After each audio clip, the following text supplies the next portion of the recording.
There's a lot of talk one day after town meetings. One of the more notable results from last night were school budget votes failing and across the state. In total, 29 out of 93 budgets were denied. That's almost a third of them. And it included major districts such as South Burlington, Montpelier, Roxbury, and Champlain Valley. ABC 22's Matt Holderman spoke with district leaders today as they get ready to come up with new plans. Matt, what are they telling you just hours after voters said no?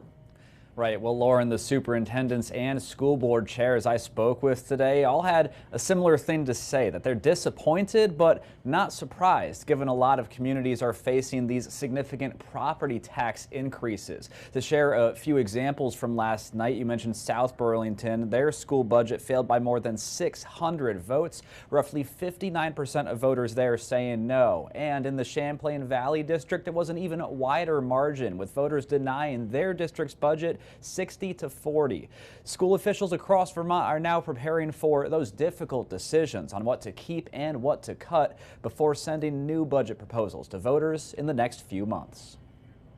We understand the concerns. I mean, I would say disappointed, but not surprised. Montpelier Roxbury School Board Chair Jim Murphy can't remember a time where Montpelier voters ever turned down a school budget. But this town meeting day, 54% said no. I definitely have heard from some people who were usually dependable yeses that were either wavering or going to be no. Like many districts, Montpelier Roxbury asked voters to approve a budget with a greater year-over-year increase than usual. And the question they're juggling now is, how much do they now have to take out? Murphy says those cuts won't be easy. The options may include getting rid of unfilled staffing positions and possibly closing the Roxbury Village School. I think we're definitely have a conversation about the Roxbury Village School.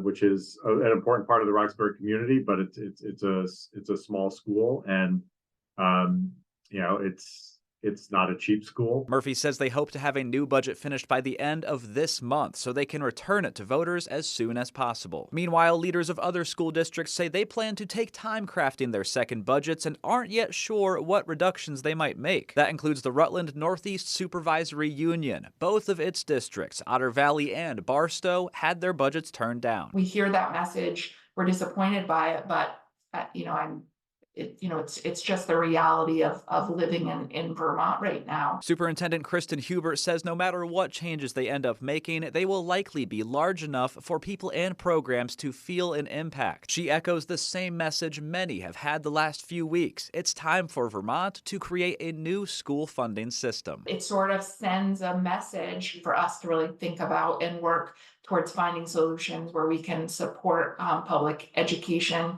in a way that our taxpayers can fund it.